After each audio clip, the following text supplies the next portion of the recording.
Desde el estudio José Rafael Ferrari en el Centro de Noticias Televicentro, para Honduras y el mundo presentamos el foro líder de la televisión en Honduras, Frente a Frente, con Renato Álvarez. Frente a Frente presenta el tema del día. En su informe denominado Gobierno Fuerte, Estado Débil, el analista político Héctor Corrales presenta una radiografía de cómo se mueve el tablero político y escenarios que se avecinan con las elecciones del 30 de noviembre. El primer escenario que plantea es la continuidad de Libre con victoria con margen suficiente, que si bien puede ser cuestionada, no generará una crisis sistemática inmediata por la fragmentación de la oposición. El deterioro de la institucionalidad lo que está causando es que la capacidad del CNE para llevar a cabo un proceso electoral de calidad y legitimar los resultados de las elecciones va a ser bastante cuestionado. O sea, los escenarios no son favorables para una transición pacífica. El escenario dominante es a donde gana Libre con un cierto margen que va a ser cuestionado, pero va a ser manejable. El otro escenario es que la oposición gana con un margen mínimo. El resultado será reconocido por las misiones de observación de la Organización de Estados Americanos y de la Unión Europea, mientras las misiones de Cuba y Venezuela denunciarán fraude. El oficialismo desconocerá el resultado y lanzará su narrativa de conspiración. Por su parte, cada consejero defenderá su versión que favorecerá a su partido. Después un escenario donde gana la oposición, pero por un margen demasiado pequeño, pero Libre continúe en el poder. Y después el tercer escenario, que es menos probable, es que la oposición gane con un margen bastante amplio. Esta reconocida socióloga coincide en algunos aspectos revelados en el informe. La oposición, los dos partidos políticos, están interesados en que haya elecciones porque también ellos pretenden volver al poder y ese sería el único mecanismo para hacerlo. Pero también Corrales plasma el escenario sorpresa, la emergencia de una figura unificadora y la ruptura constitucional. Es un outsider de outsiders, alguien que todavía no hemos visto en Honduras. Y eso pues podría ser a través de una candidatura independiente. Otro escenario de baja probabilidad, pero es algo que siempre está sobre la mesa, es la ruptura constitucional. La ruptura constitucional no está en los planes de Libertad y Refundación, asegura este parlamentario. Libre y nosotros somos los más interesados en que haya un proceso electoral, primero un proceso electoral transparente y un proceso electoral democrático y un proceso que permita que la voz del pueblo y la voluntad popular quede expresada en ese proceso. También el informe plantea una debilidad institucional en el CNE que solo se podrá revertir con un pacto entre las élites políticas del país.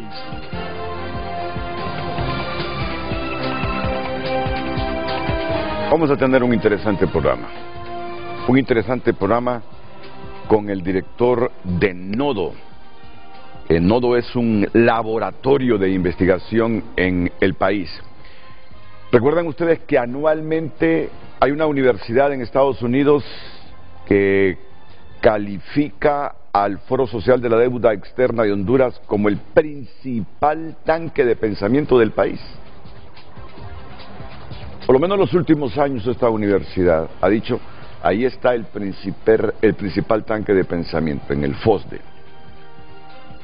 Pues bien, Héctor Corrales, que lo tengo a mi izquierda, es el director de Nodo, otro tanque de pensamiento e investigación de Honduras. Ahí lo tienen en pantalla.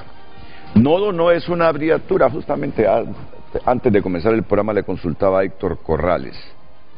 Un nodo se refiere a un punto o lugar de conexión en un sistema o red. Puede ser un punto físico en una red de computadoras, un elemento en una estructura de datos o un punto de origen o intersección en un esquema o gráfico. Entonces ya Nodo como laboratorio de investigación, como laboratorio social, ¿cómo lo asocia Héctor para explicación de la gente que nos ve ahora mismo? Bueno, buenos días y muchas gracias por tenerme y un placer estar con Eugenio y con don Aníbal que se nos une pronto. Bueno, Nodo nace realmente hace poco y el nombre sale de la idea de que no es una estructura fija en términos de su personal o sus temas, sino algo que es un punto de conexión para coleccionar diferentes expertos también y trabajar en diferentes temas. Entonces de ahí nace la idea, pero también con un apalancamiento fuerte de tecnología, por ahí va el nombre. Muy bien. Ya anticipó Héctor Corrales, nuestros otros invitados, el sociólogo, actual director del Instituto Nacional de Estadísticas, don Eugenio Sosa. Bienvenido, Eugenio. Es un placer tenerlo aquí en el programa, igual que al exdiputado y analista político, don Aníbal Calix, que está en la ciudad de Los Zorzales. Aníbal, buenos días. ¿Todavía hay zorzales en San Pedro Sula o ya no? No, buenos días a Renato, a ti, a don Eugenio, a Héctor y a toda la audiencia. Definitivamente sí, todavía tenemos. Lastimosamente sí hemos hecho no muy bien trabajo de mantener el ambiente para ellos, pero afortunadamente todavía existen. Muchas gracias, Aníbal.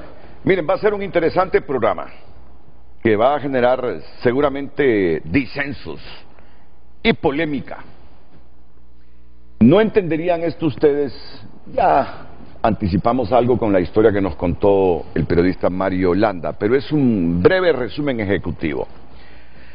Según el director de Nodo, Héctor Corrales, este laboratorio de investigaciones del país, el tablero político actual presenta una democracia formal que opera como fachada.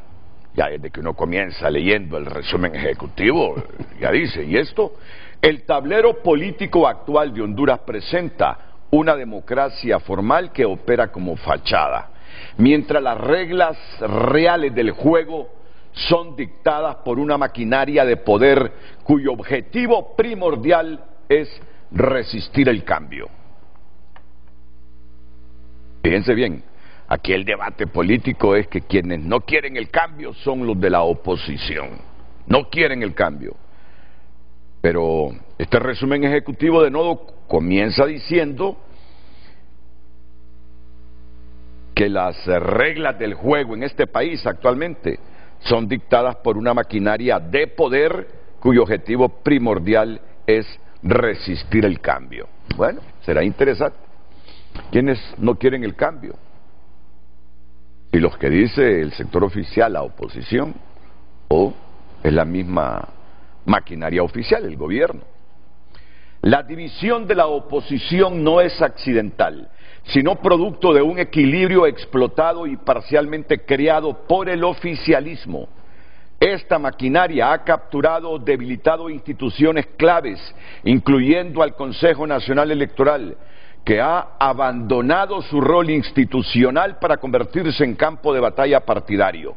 Las Fuerzas Armadas, por su parte, exhiben una tensión entre su cúpula alineada con el gobierno y los mandos intermedios que resienten la politización de la institución. En el plano internacional, el gobierno explota el equilibrio geopolítico entre Estados Unidos y China como espacio de maniobra, cooperando en lo urgente mientras cultiva una narrativa refundacional útil para consumo interno. El control ejercido por el clan Zelaya, con Mel como arquitecto en la sombra, trasciende la mera disciplina partidaria. Se basa en una ingeniería política que incluye control vertical de libre pese a fisuras visibles, instrumentalización selectiva de instituciones, manipulación y fomento de división y una ventaja decisiva en acceso a información e inteligencia. Esta arquitectura compensa la baja popularidad y el descontento por la gestión gubernamental. A pesar de las ventajas que otorga el poder, Libre comienza a fatigarse a lo interno por una disociación gradual de su discurso revolucionario y la práctica del poder. Sus militantes notan la discrepancia, llegando a un punto álgido en las primarias con señalamientos de fraude entre diferentes corrientes. El escenario dominante es la continuidad de Libre, con una victoria cuestionada pero manejable, sostenida por ventajas estructurales y opositores que no se coordinan. Otro escenario plausible es el de un quiebre sistémico, resultados ajustados, reconocimiento dividido y bloqueo institucional de una transición pacífica. Me interesa este punto. El escenario dominante es la continuidad de Libre, con una victoria cuestionada pero manejable, sostenida por ventajas estructurales y opositores que no se coordinan. Otro escenario posible es el de un quiebre sistémico, resultados ajustados, reconocimiento dividido, unos países que sí, que el gobierno es legal, otros que no, ese país no tiene gobierno legal, ganó con fraude, y bloqueo institucional de una transición pacífica.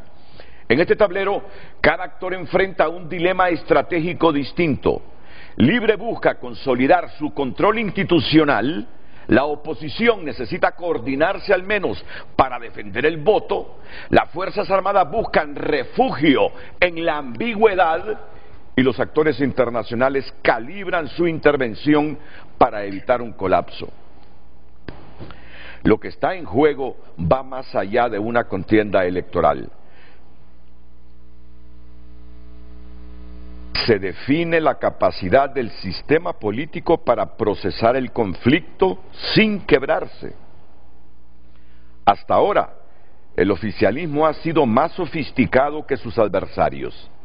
Ha sabido explotar las vulnerabilidades del sistema y contener la presión externa mediante concesiones prácticas en temas sensibles. No gana por fuerza, sino por diseño. No impone, administra. Y en ese margen se va a jugar la resiliencia o el agotamiento de la democracia hondureña. Hombre, tenemos tema hoy para debatir. Claro. Tenemos temas para debatir, don Héctor Corrales, autor de esta investigación de Nodo. Tenemos temas para debatir, don Eugenio Sosa. Tenemos temas para debatir, don Aníbal Calix. Y entre los hallazgos que encuentra esta investigación está: la oposición está atascada en un equilibrio perverso. Es lo que cree Héctor Corrales. La oposición está atascada en un equilibrio perverso. Las Fuerzas Armadas resurgen como polo político. Competencia geopolítica, Estados Unidos-China como espacio de maniobra. La sociedad civil, el poder latente. Proyección dominante, continuidad con riesgos sistémicos latentes.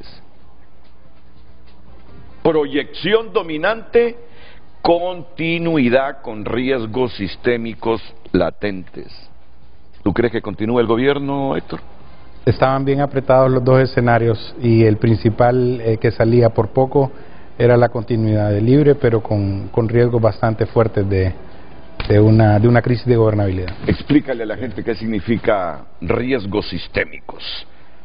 Bueno, como lo decía en el resumen ejecutivo, es la capacidad del sistema para poder procesar sus crisis políticas.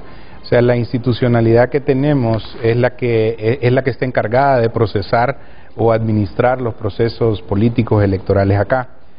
A medida que tenemos el colapso del CNE y el deterioro del resto de la institucionalidad y un alineamiento visible de otras instituciones democráticas y de justicia en Honduras, y nos acercamos a un escenario en el que los resultados no van a ser totalmente claros en una victoria para cualquiera de los dos, la legitimidad que se le da a los resultados está en el aire. ¿Quién se la da?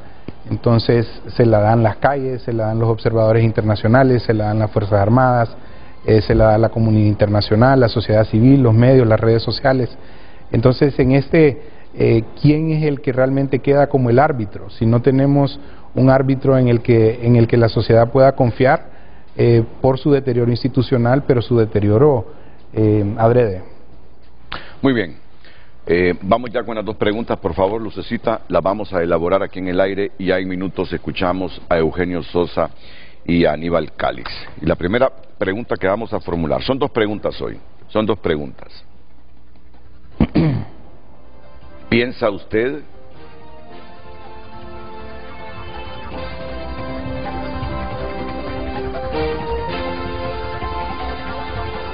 que esta democracia formal de Honduras opera como fachada?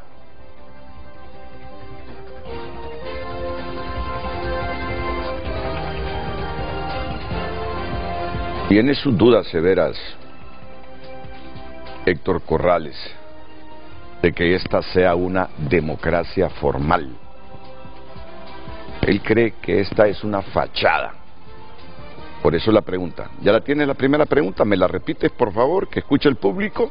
¿Piensa usted que esta democracia formal de Honduras opera como fachada? No, ahí hay un errorcito. Es lo que está diciendo, que en este tablero político actual, que el tablero político actual nos presenta, dice, una democracia formal que opera como fachada. Entonces venimos nosotros y preguntamos, ¿es esta una democracia formal que opera como fachada? No, está bien la pregunta. ¿Es esta una democracia formal que opera como fachada? No estamos asegurando, estamos preguntando. Pero es que no tendría sentido esta si no viene la segunda pregunta inmediatamente.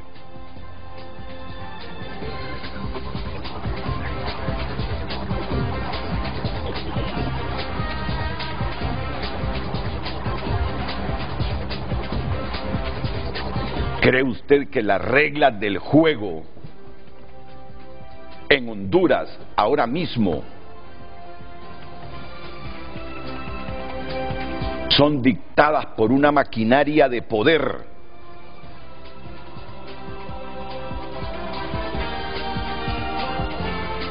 presidida por el clan Zelaya con Mel a la cabeza?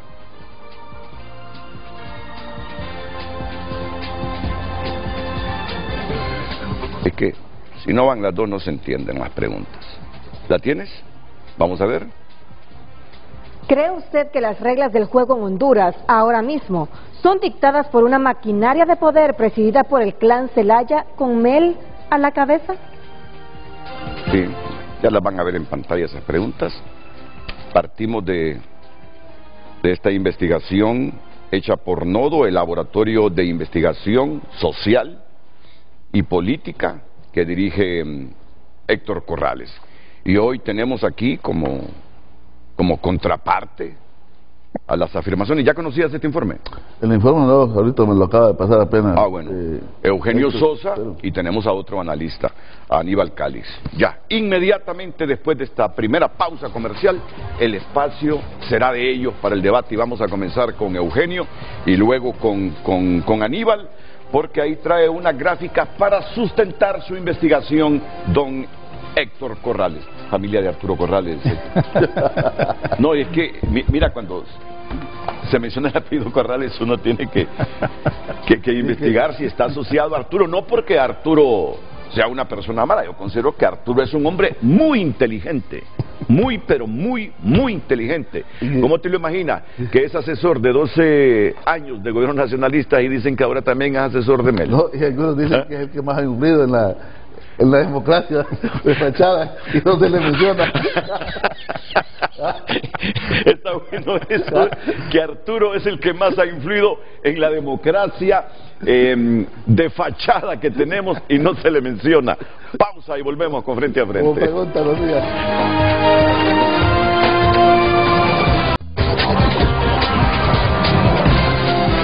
Hoy en tu nota es presentada por Farmafácil.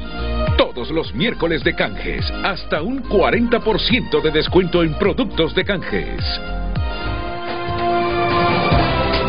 Cárceles mexicanas usan hondureños, perdón.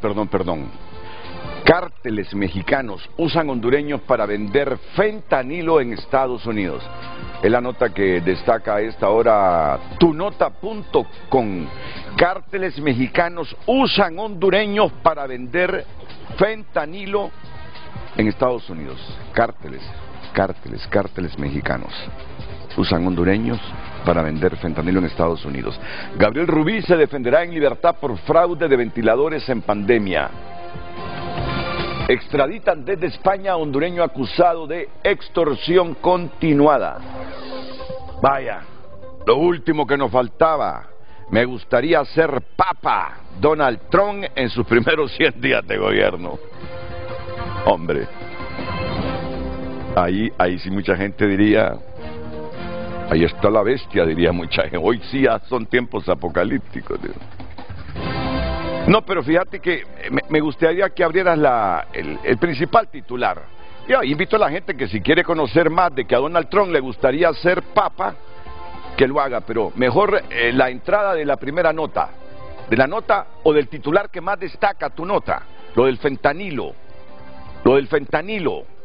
Ok, vamos con esto y terminamos la sección. Estoy leyendo los titulares que destaca a esta hora tunota.com. Vamos con lo del fentanilo, que utilizan a hondureños en cárceles mexicanas. Vamos con lo que dice el IDE, la entrada, el principio de la noticia.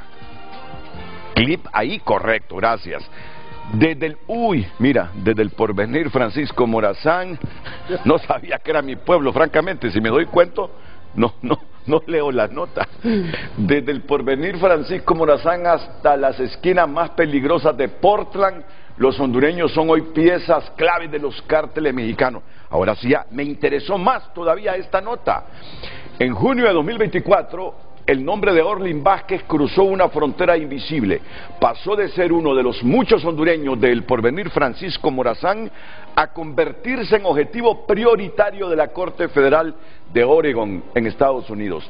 Con 39 años, y son cipotes, Eugenio. Son cipotes del Porvenir, sobre todo de las aldeas del Porvenir.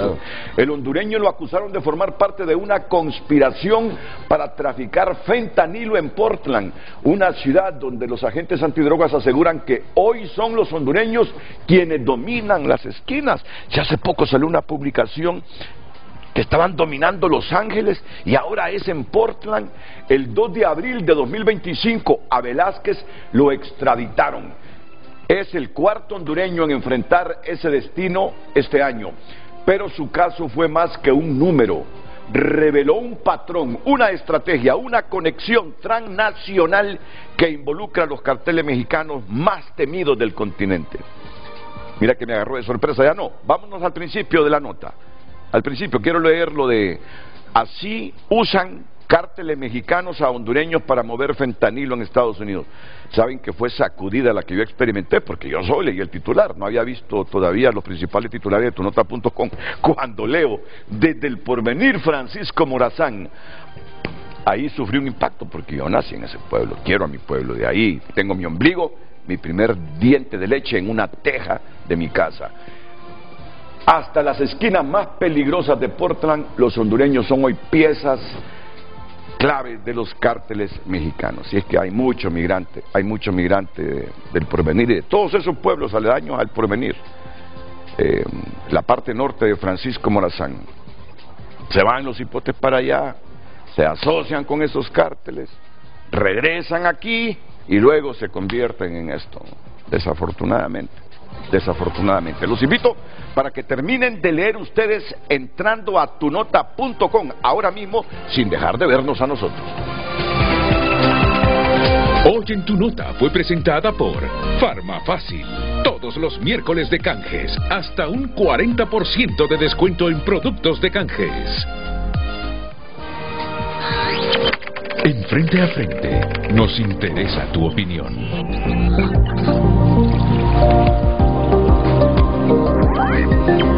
Muy buenos días, lo invitamos a que opine a través de nuestros medios 9773-6065, nuestro número de WhatsApp y nuestras cuentas Frente a Frente HN. En base a las dos preguntas que tenemos hoy en Frente a Frente. La primera, ¿piensa usted que esta democracia formal de Honduras opera como fachada? ¿Cree usted que las reglas del juego en Honduras ahora mismo son dictadas por una maquinaria de poder presidida por el clan Zelaya con Mel a la cabeza? Estas son las dos preguntas de hoy. Envíe sus comentarios a través de las diferentes cuentas en redes sociales. En Frente a Frente, nos interesa tu opinión. No, hoy sí ya tengo claro cómo debe ser esa primera pregunta. ¿Piensa usted que la democracia de Honduras es una fachada? Sí, ahí está más directo. y no estoy manipulando lo que dice en su resumen ejecutivo Héctor Corrales. ¿Piensa usted que la democracia de Honduras es una fachada, que la democracia formal de Honduras es una fachada? Bueno, Eugenio Sosa, ¿cómo valoras este resumen ejecutivo? Ya Héctor Corrales va a sustentar toda esta investigación que ha hecho y que publica en esta semana. Sí. Bueno, antes de hacer 3 anotaciones, Renato, permítame disculparme por la broma, por si he molestado ahí a varias gente, y yo personalmente no tengo nada contra Corrales, ¿verdad? Pero sencillamente fue no te preocupes, algo espontáneo de una broma aquí. Nadie tiene nada contra Arturo. En la tertulia. Esto más, la gente me está reclamando porque dije que no dejé responder a Héctor, si es familia de Arturo. Sí, lastimosamente no lo veo hace mucho tiempo, pero es tío segundo mío, sí. Bueno. Pero sí, a mucha honra. Bueno, son inteligentes ambos. Renato, mira, y también porque esto es importante en el resumen ejecutivo y en el análisis que ya anticipaste, y quiero hacer 3 anotaciones. Sí. La primera, mira, sin desconocer en los últimos años la presencia activa, el protagonismo del expresidente Zelaya conduciendo a Libertad y Refundación, el hecho de atribuirle una serie de supuestas conspiraciones y de intervenciones, etcétera, en muchos elementos nos nubla el análisis y nos impide comprender esta complejidad política que tiene Honduras y la complejidad democrática y los desafíos democráticos, porque de alguna manera opera un reduccionismo y aunque si lo reflexionamos contigo aquí a fondo me dirás no, pero toda pregunta lleva tras de sí una idea, una posible respuesta. Estudiamos nosotros, aunque es lo que intentamos hacer investigación o hacemos investigación, y creo que esto muy bien lo sabe alguien como Héctor que está haciendo estudios. Entonces creo que hay que ponerle atención a eso, ¿no? Y creo que se va más allá de muchas cosas, ¿no? Cuando uno entra a estudiar sociología, lo primero que le dicen, entienda que la realidad es una dinámica de actores y de relaciones, y nadie, por mucho poder que tenga, incluso tiene la capacidad de imponerla y determinarla. O sea, esto es importante. Y segundo, porque lo debo decir, porque de alguna manera contribuye y aumenta y exacerba una idea de que una persona es responsable de una situación que vive el país. Yo esto lo he visto reiterado, se puede demostrar con hechos, no es nada más este programa ni tu pregunta, Renato, pero quiero decirlo, me parece que es importante decirlo. Ese es el primer elemento que va sobre este tema, ¿no?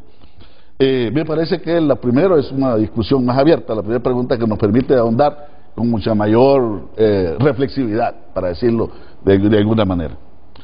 El segundo punto, y que también va con la pregunta, pero ya con lo anticipado del análisis, mira, y es un poco un equilibrio en la valoración de la democracia que tenemos y de todas las carencias y falencias que todavía tiene el sistema democrático hondureño. Es un problema histórico, que ahora vivimos una nueva realidad política, porque mira, ahora lo que tenemos nosotros, en verdad, es una competencia política diferenciada, que cuando no existía en un sistema político bipartidista monoprogramático, sencillamente las discusiones que podía tener un organismo electoral donde siempre estaban los partidos, se resolvía más fácilmente en las casas de determinada gente con poder y con influencia. Y esa era la dinámica. Ahora tenemos una dinámica construida después de la crisis del golpe de Estado y de una configuración del sistema de partidos que vuelve que esto tenga otras aristas, otras visibilidades y otras formas de enfrentarse los problemas, aunque los desafíos democráticos siguen siendo grandes, ¿no? Entonces, Héctor, cuando en los años 80, sobre todo, cuando veníamos de dictaduras militares, todavía en los 90, cuando decían, no, tenemos una democracia procedimental, una democracia de fachada, etcétera, etcétera, en algún momento la gente que había vivido en la dictadura dice, ojalá nunca pases por vivir una situación de lo que es estar frente a la tortura, a la picana, y vas a valorar lo que son las democracias, ¿no? Aún aquellas democracias a las que les falta mucho por desarrollar, como es el caso del hondureño. Pero no podemos echar por la borda que la voluntad popular sigue siendo importante, sigue siendo determinante, incluso creo yo, para que tengamos los gobernantes que vamos teniendo. Y en ese sentido es importante, y le falta mucho. Y esto sobre todo por la tercera, con la cual quiero cerrar la parte, por la tercera afirmación. Yo creo que es importante, si somos demócratas, si queremos ser demócratas, más allá de las afiliaciones políticas partidarias, hay que afirmar, y yo creo que no sé si está en tu documento, yo esperaría que de esto no aparece como un escenario, que realmente hay elecciones el 30 de noviembre en el país. Y que este escenario de que no van a haber elecciones, que se ha venido mencionando desde antes, y se han ido cayendo muchas cosas. Una de las primeras afirmaciones es que no iban a haber elecciones, o que se iba a trastocar la Constitución, que se iba a romper la Constitución por la idea de que tenía que ser alguien a lo más cercano, a lo más interno de la familia del presidente Zelaya, quien fuera la candidatura. Esto se cayó. Y hay gente que lo sigue pensando, hay gente que quiere dar esta idea, a pesar de todos los votos que sacó, que la presidenta Moncada no cuajó, no va a cuajar, y que va a emerger alguien de la nada, y que aparece ahí ya como la candidatura. Eso no es real, es una cosa, porque tú sabes, Héctor, que la construcción de los escenarios que tú has hecho tiene que ver con dos elementos. Si bien es cierto, tienen algo de imaginación y creatividad política, pero tienen hechos y tendencias para poderlos construir. Y seguramente, no dudo que están en el documento, pero no hay hechos ni tendencias que digan que hay otro juego dentro del libre para que quien ya ganó las elecciones contundentemente, con mucha fuerza, pues eso ha estado, lo menciono porque ha estado reiterándose y diciéndose, y se cayó esa idea. Entonces hay elecciones, ahora en esas elecciones lo que va a contar y lo que tiene que contar es la voluntad popular. Probablemente hay organización que superar, afinar, pero yo creo que el país siga teniendo elecciones es importante para no retroceder a 2009, golpe de Estado. ¿Y por qué un poco se me zafó la broma? Por el 2017 es una de las fachadas, más fachadas de las fachadas de la democracia hondureña, porque estaba totalmente aislado de la voluntad popular. Bien o mal, hoy tienes uno adentro de cada uno de los partidos políticos, candidatos que han superado con creces a los competidores internos. Entonces, eso es importante. Además, hay que avanzar en la perfección democrática, aunque la democracia nunca, y Estados Unidos lo ha demostrado últimamente, va a ser perfecta, o sea, 100% constituida. Entonces, son las tres cosas que quería plantear, Renato. Muy bien. Que habrán elecciones, dice Eugenio Sosa, que habrán elecciones generales el 30 de noviembre. Pero bueno, ¿hacia dónde vamos con esta investigación de Héctor Corrales? Él habla que la democracia formal, que el tablero político actual de Honduras nos presenta una democracia formal que opera como fachada. Dice que la división de la oposición no es accidental, sino producto de un equilibrio explotado y parcialmente creado por el oficialismo, por el gobierno. Y que en el plano internacional este gobierno de Xiomara explota el equilibrio geopolítico de gringos y chinos continentales cooperando en lo urgente con Estados Unidos, mientras cultiva una narrativa refundacional útil para consumo interno, y habla que el control ejercido por el clan Zelaya con Mel como arquitecto en la sombra trasciende la mera disciplina partidaria, que se basa en una ingeniería política que incluye control vertical de libre, instrumentalización selectiva de las instituciones, manipulación y fomento, división y una ventaja decisiva en acceso a la información e inteligencia. ¿Y a dónde nos conlleva todos estos factores? Porque esta es la segunda parte que vamos a analizar.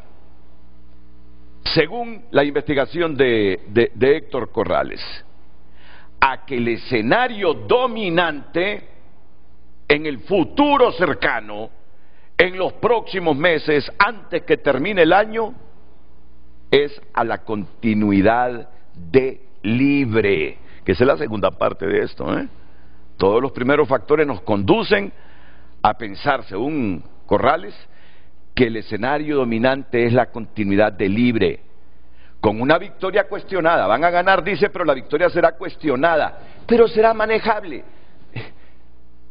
Cuestionada, pero será manejable. Se quedarán en el poder. Sostenida, ¿por qué? Por ventajas estructurales y opositores que no se coordinan. Y además, deja entrever otro escenario plausible, es el que un quiebre sistémico, es el de un quiebre sistémico. Resultados ajustados que Narrala o Afura estén ahí cerquita de Rix y Moncada. Reconocimiento dividido en el aspecto internacional, unos que sí, ella es la presidenta de Honduras, Rix y Moncada, dirán algunos países, y otros países no, hubo fraude en esas elecciones. Y bloqueo institucional de una transición pacífica. Bloqueo institucional de una transición pacífica. Ese es el resumen ejecutivo que le dejo a Aníbal Calix para que nos valore y después que Héctor venga a sustentar lo que está diciendo en esta investigación. Adelante, Aníbal. Pero, Renato, yo quisiera apuntar con respecto a las preguntas. Primero, felicitar a Héctor porque en mi opinión es importante que nosotros comencemos en el país a brindar análisis, a hacer análisis críticos, en determinado momento discutir lo que está sucediendo para poder generar algunas propuestas de mejora. El insultarnos entre todos, en estar señalando nada más los defectos de los demás, eso no va a sacar adelante a nuestro país, sino que la verdadera propuesta, la verdadera opción de cambio es lo que va a cambiar el status quo que nosotros tenemos en este momento. Y en ese sentido, este tipo de documentos, este tipo de discusión es muy importante que lo podamos realizar en el nivel en que se está haciendo. Segundo, sí, la democracia la podemos nosotros analizar desde el punto de vista de ser un estado mental. Si nosotros pensamos que las personas pueden tener opiniones diferentes y aún así no ser enemigos, nosotros podemos tomar la democracia también como un proceso de toma de decisiones, el cual se ha visto fragmentado y debilitado en nuestro país, como bien hacía mención Eugenio, elecciones, que es el proceso máximo de toma de decisión de un país, los cuales fueron manipulados y existió el fraude y no representan la voluntad de la ciudadanía. Y después está la democracia como sistema de gobierno, que desafortunadamente, como nuestros políticos han sido expertos en buscar el control sobre las personas y las instituciones, debilitan los procesos y esa democracia el sistema de democracia que nosotros tenemos. Entonces, en este sentido, lo que estamos viendo nosotros y que el análisis lo demuestra fehacientemente es que tenemos nosotros una democracia limitada, una democracia que está constantemente siendo debilitada en búsqueda del control de los líderes, que no solo son a nivel gubernamental, ¿verdad?, sino que son de todos aquellos que han mantenido control sobre este país. Lo que también quisiera remarcar es que como hay esa teoría también de para poder usted dividir a la ciudadanía y poder tomar control sobre las decisiones de la misma y sobre las acciones de ellos también, usted siempre busca identificar un enemigo. Y en este sentido, la oposición durante mucho tiempo ha planteado al expresidente Zelaya, a la familia Zelaya, como ese enemigo, como el causante de todos los problemas, para poder apartar al resto de la ciudadanía. Y en ese sentido se le ha venido creando como un ambiente o un entorno de omnipresencia al expresidente Zelaya y de poder sobre todas las decisiones y lo que sucede acá. No, el expresidente Zelaya es una persona que entiende cuál es el sistema y que es bueno para ponerse de acuerdo con el resto de las personas que han tomado decisiones en este país. Pero la persona, en mi opinión, que tuvo más control sobre toda la institucionalidad, está preso en Estados Unidos. Entonces tampoco podemos nosotros decir acá que hay alguien que pueda controlar el país y que hay alguien que va a poder estar encima de si en algún momento la ciudadanía estratégicamente logra articularse y logra articularse en función de un objetivo específico, que puede ser, como sucedió en las elecciones pasadas, sacar a alguien del gobierno. Y aquí es donde también espero que nuestra discusión pueda llevarnos a poder identificar alguien o quienes pueden realmente ofrecer una oferta electoral de un verdadero cambio, que no sean las próximas elecciones como fueron las anteriores, que fuimos básicamente a votar por el que estuviera ahí, porque nuestro principal objetivo era sacar al que estaba en el gobierno. Y esto es importante que la ciudadanía también lo entienda, pero también debe de entender que todo lo que estamos viendo en este momento es el síntoma de la enfermedad, que la enfermedad es la debilidad institucional que los liderazgos políticos han causado en el sistema de democracia de nuestro país por la búsqueda del control. Cuando usted quiere controlar un gobierno, usted debe de controlar personas y debe de controlar instituciones.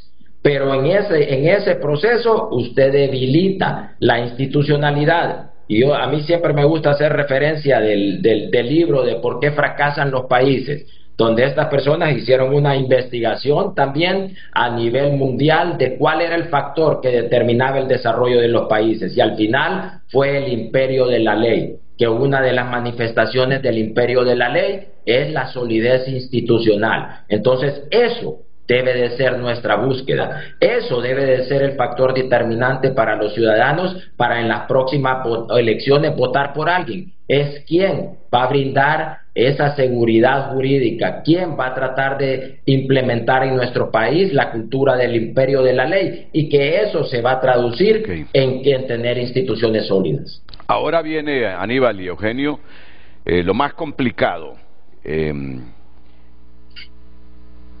de un investigador social, y en el caso de Héctor Corrales, sustentar, argumentar los dos escenarios posibles que se nos avecinan en Honduras.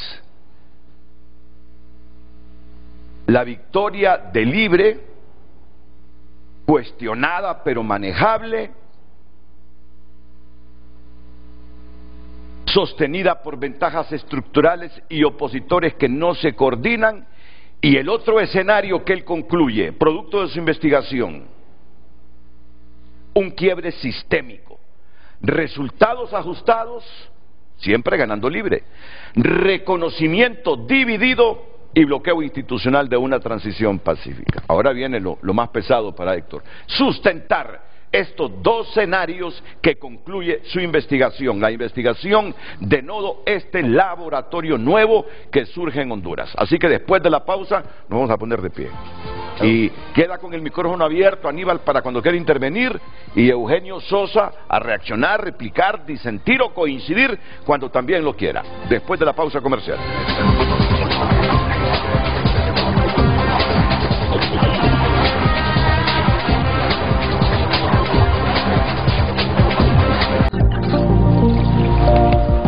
Damos lectura a algunas opiniones a través de X.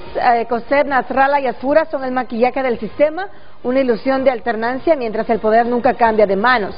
Henry Smith escribe la siguiente pregunta: ¿por qué a estas alturas nos sentimos cómodos con lo que nos preguntamos y sabemos? Leonor Flores escribe: mientras el pueblo sufre, los partidos tradicionales siguen jugando póker con el futuro del país y siempre ganan los mismos. Marlon Cerrato escribe: claro, yo ratifico lo que Pepe Lobo, conste que soy liberal, que ese gobierno se quiere quedar en el poder a como de lugar. Gracias a Dios el Congreso no les favorece, y no es que no los están tentando con billete, no se vendan diputados padres de la patria. Emanuel Berríos escribe: el bipartidismo en Honduras no es oposición, es una sociedad anónima donde los accionistas son las mismas 10 familias de siempre. Muchas gracias, sigo opinando también a través de nuestro número de WhatsApp. En Frente a Frente nos interesa tu opinión.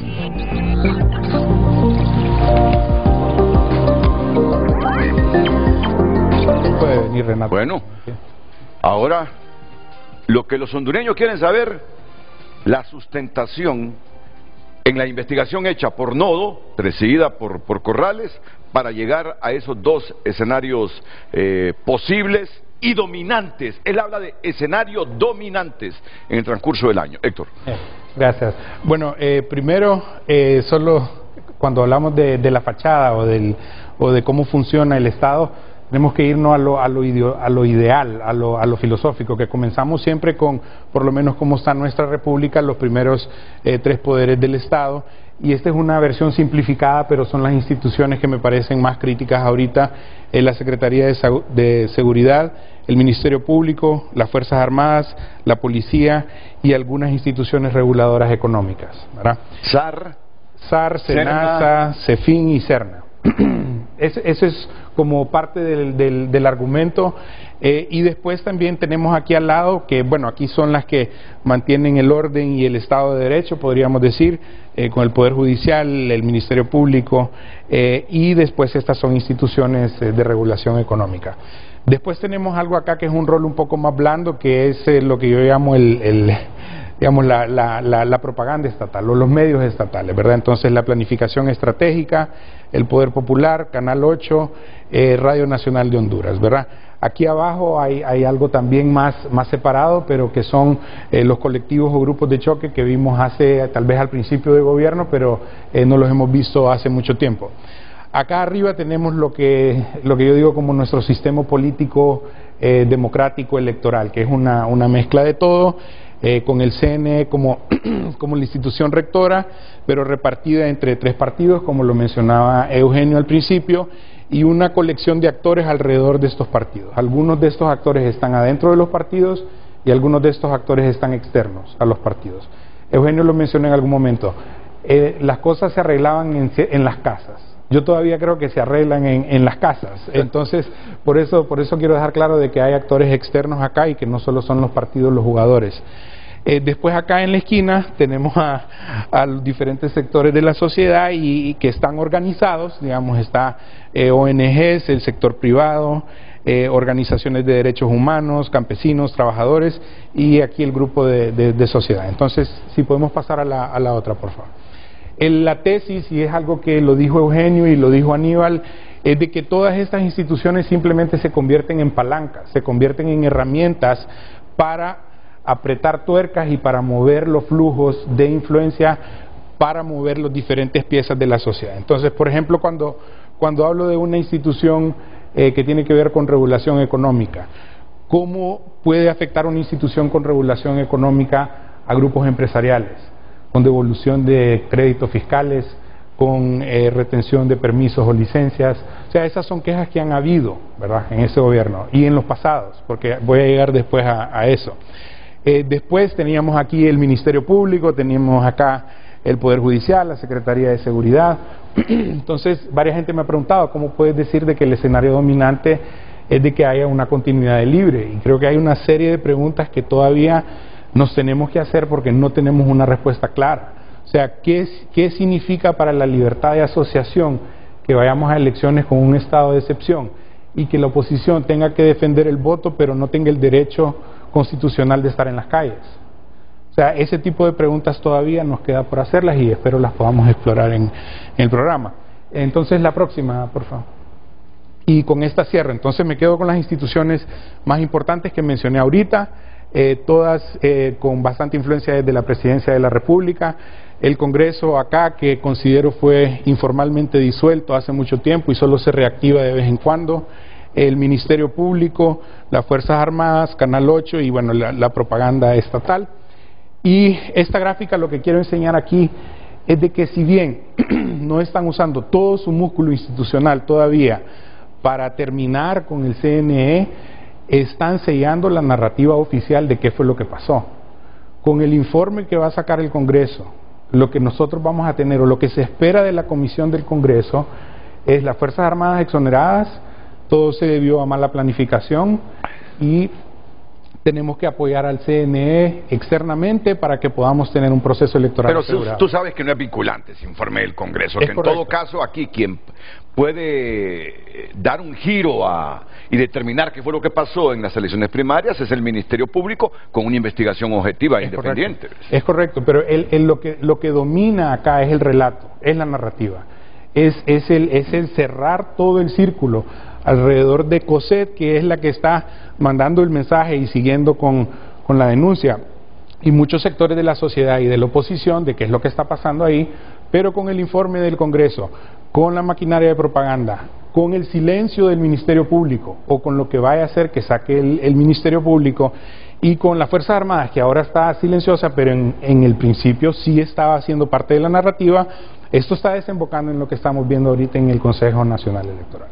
Entonces, el escenario dominante, digamos, de una victoria limpia, es apretar todas las tuercas, porque lo que se va a tratar de hacer es que los flujos de votos estén lo más equilibrados entre el Partido Nacional y entre el Partido Liberal, y ese le da la mayor oportunidad al oficialismo de quedarse. O sea, ese para mí es el punto de que quién tiene más palancas, quién tiene más información.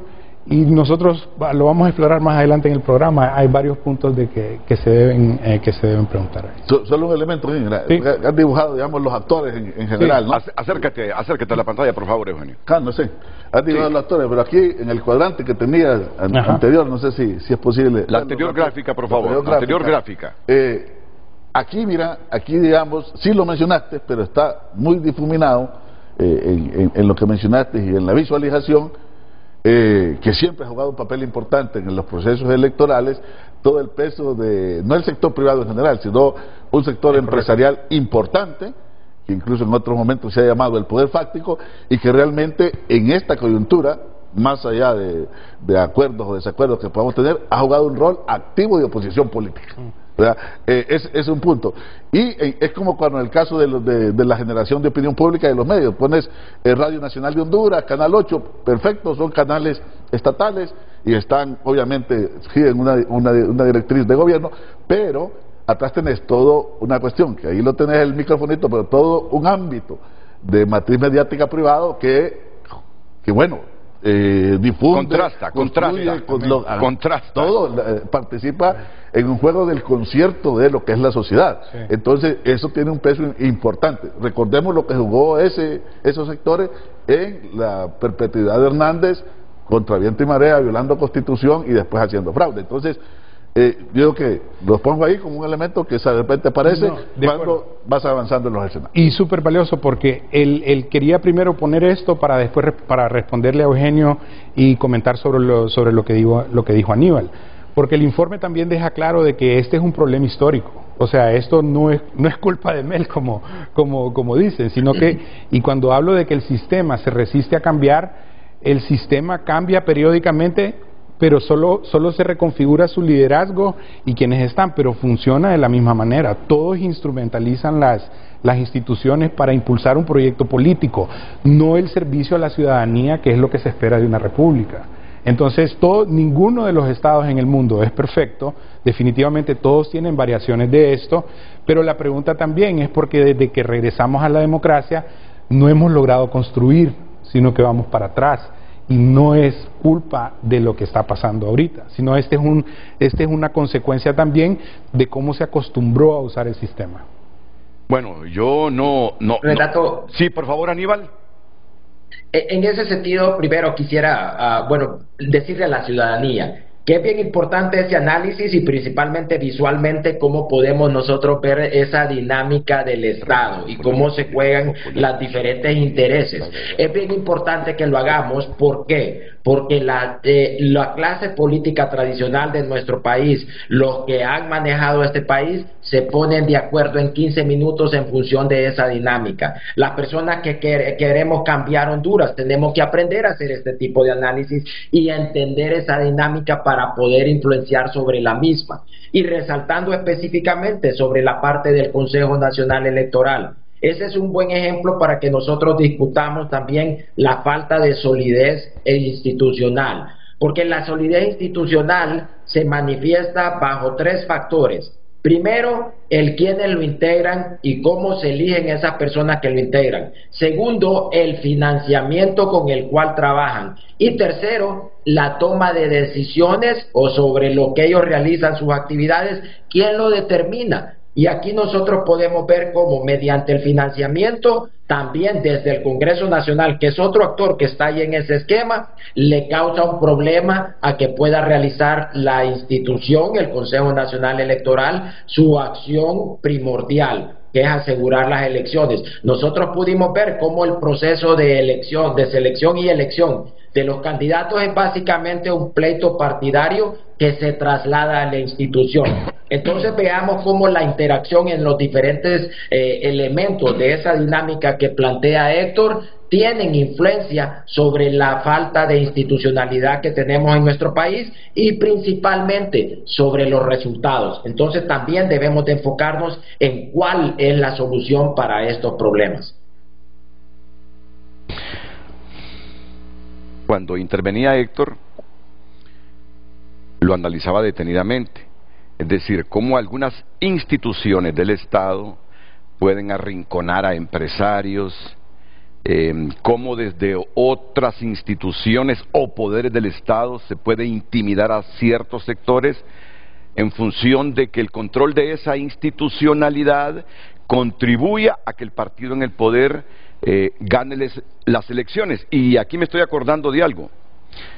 Yo nunca escuché a un fiscal general, tenemos Ministerio Público, que es de reciente creación. El Ministerio Público es una institución nueva en Honduras, si nace en los tiempos de Callejas, que dice va a tronar Honduras en los próximos días. O en cadena nacional. Va a tronar Honduras, dice, porque estamos investigando un acto de corrupción de 3.000 millones de lempiras de las administraciones pasadas. Yo digo, si es así, bien que caigan los corruptos, pero miren qué coyuntura lo dice, va, y con publicidad, va a tronar Honduras, dice. Y aquí es cómplice mío Luis Javier Santos. No dijo cómplice. No, aquí está aliado conmigo Luis Javier Santos. Así puede... Le has lanzado críticas fuertes a Luis Javier últimamente, ¿no? No, es que lo dijo. Y aquí está Luis Javier, dice, nos desvelamos anoche preparando esto. No, sí, me cae bien. Fíjate que yo siempre defendí la imagen de Luis Javier Santos. Es un hombre que desde... ¿Le jugó la vida? Que se ha jugado la vida, ¿cómo no lo va a respetar uno? Pero la verdad que uno también debe comer, pues, y debe tener el salario, ¿va? Él no se la puede jugar su salario y su futuro. Entonces, ¿a dónde quiero llegar? Pero me parece que por este análisis, por esto que tú investigas, de que esa toda institucionalidad juega a favor del proyecto político del gobierno, no es suficiente como para pensar esos dos escenarios o ideas predominantes que tú manifiestas ahí, que Libre va a ganar ajustado, aunque sea cuestionable, y que eso lo puede controlar fácilmente, que se va a quedar en el poder. Bueno, ¿y dónde queda la gente? Y si Libre no es capaz en los próximos meses de generarle esperanzas y expectativas a la gente, oíme. No, pero es que hay un problema, Renato. Sí. Y es un problema instalado también en casi todas las discusiones, por lo menos las personas que seguimos siempre este programa que tú diriges. Mira, Libre está en la competencia política, sabe que está en juego electoral, y viene y el escenario dice, es uno de los escenarios predominantes que gane las elecciones, pero bueno, y luego, yo no sé si el informe sí lo dice, y tú lo agregas y dice, se va a quedar, pero ¿cuál es el problema si gana? No es que se va a quedar, es que ganó. O sea, no, correcto, no, correcto. Porque tú no, pero no digo que tú, pero entonces viene toda la discusión. Me voy a mover a traer este informe. Sí. Viene toda la discusión y sabes aquí de gente que viene aquí a opinar, sí, y dice, no, es que el problema es que todo eso que se está haciendo y empiezan la teoría de la conspiración, es que Libre se va a quedar, pero ese quedar lo utilizan como que es fuera de la voluntad del pueblo y fuera de la cuestión. Ahora, un resultado mucho menos si no es como el que logró la presidenta Xiomara en un sistema político que tenemos, Héctor, la gente va a plantear desacuerdo porque está construido un sistema de partidos para tener muchas diferencias, ¿verdad? en la forma de gobernar, en la forma de ser, en la forma de actuar, etcétera. Entonces, y está construido eso. Porque mira, aquí hay una cuestión. Cuando se surgió Libre, la primera apuesta fue que este partido no emergiera. Después que no llegara a ganar, y se montó hasta un fraude para que no ganara. Correcto. Y ahora un poco que no pueda continuar, si aún en el marco de la posibilidad de un gobierno de continuidad, de un triunfo electoral. Entonces yo creo que de quedarse, ¿en qué condiciones? Si gana... No, mira, está bien que lo recuerdes, porque me permite a mí volverlo a decir. ¿Qué hemos dicho nosotros aquí desde este programa? ¿Qué hemos dicho? Que lo único que le pedimos al Estado de Honduras son elecciones libres y transparentes, y que si gana Rixi, esa es la voluntad popular y tenemos que respetarla. Mira, yo lo digo, o si gana Narrala, o si gana Narriafura, no, eso lo tenemos claro y coincidimos plenamente. No, yo lo que le estaba diciendo a Héctor Corrales es que él dice que todos estos factores que enunciamos primariamente nos conducen a un escenario dominante, que es la continuidad de Libre, con una victoria cuestionada pero manejable, sostenida por ventajas estructurales, el control de la institucionalidad, y pone un segundo escenario, que es el de un quiebre sistémico, resultados ajustados, reconocimiento dividido y bloqueo institucional de una transición pacífica. No, si gana correctamente Libre, sin trampas, con elecciones transparentes, con equidad hacia todos los partidos, bienvenido el triunfo de Libre, porque es la voluntad del pueblo, en eso estamos totalmente claros. Renato, y por mucha debilidad institucional, tenés un CNE que está constituido equilibrado en los partidos políticos. Yo creo que eso no lo puede desconocer, porque... Sí, te estamos escuchando, ya vamos contigo, Aníbal, y también con Héctor. Al Libre le tocó competir, al menos en 2 elecciones, en una fuera de esa estructura totalmente. Recuerda que 2013-2017 no tenía ninguna posibilidad de ser partícipe de las reglas, aun cuando las reglas, como siempre, eran de los partidos políticos que en ese momento ya estaban adentro. Sí. Entonces, claro, ¿qué busca un actor cuando está fuera y compite fuera? Pues ahora yo necesito estar, y es lo que hace en el 2021. Y claro, las cosas funcionan ya de otra manera. Así es. No, sí, y tiene toda la razón. O sea, si no está en la mesa, está en el menú, como dicen, y por eso se reconfiguran todas las instituciones democráticas y de justicia. O sea, la Fiscalía ahora con 3 personas, una de cada partido, ahora 15 magistrados en vez de 10, ahora todo es tripartito, el pastel es de 3, no es de 2. Y cuando hablamos del CNE, ahí voy a discrepar un poco, porque aunque está emparejado, la narrativa oficial totalmente es para que solo haya una versión, y para que la otra versión es que no va a haber una respuesta satisfactoria a esa pregunta de qué pasó. En las sesiones del Congreso, los congresistas querían saber qué fue lo que pasó. Entonces habían 2 versiones. Hay una versión de que todo fue lo que se atrasó, entonces por eso salieron los buses tarde. Pero nadie explica por qué se pararon los buses. Y no me voy a meter a eso, solo que va a ser una pregunta que si no se contesta, el CNE no va a tener credibilidad y no va a tener la estabilidad. ¿Qué va a pasar con ese debate? ¿O se va a apagar totalmente? ¿O qué va a pasar más adelante? La debilidad del CNE lo que hace también es que invita a actores externos a que legitimen y que lo refuercen. Eso es algo peligroso porque está constituido como un órgano constitucional. Sí, porque abre puertas, ¿no? Exactamente, o sea, invita a que otros actores vengan acá. Pero lo que yo te quería decir es que aún con Renato. Sí, primo la opinión de mis panelistas. Adelante, Aníbal. Y aquí, disculpe que lo interrumpa, solo quería hablar un poco en función de la legitimidad de las decisiones que le da a usted una institución débil. Ese es el principal problema que nosotros tenemos en el país y que tenemos nosotros que llegar al punto de hacer análisis que qué va a suceder si tenemos una elección cerrada. Imagínense que nosotros si tenemos un análisis especial para una elección cerrada porque no tenemos confianza en el órgano que va a dar que va a determinar la decisión. Y aquí no podemos hablar nosotros tampoco solo de que son percepciones. Renato, yo encontré personas en las bodegas del Infop cambiando los votos en una urna cuando la elección de San Pedro Sula del Partido Anticorrupción, que había ganado la alcaldía de San Pedro Sula acá allá en el 2013. Y los encontré, abrí, llegaron los 3 comisionados del Consejo Nacional Electoral y me dijeron que lo que yo había visto no era verdad. Entonces, mientras nosotros tengamos ese tipo de situaciones, es difícil pedirle a la ciudadanía que confíe.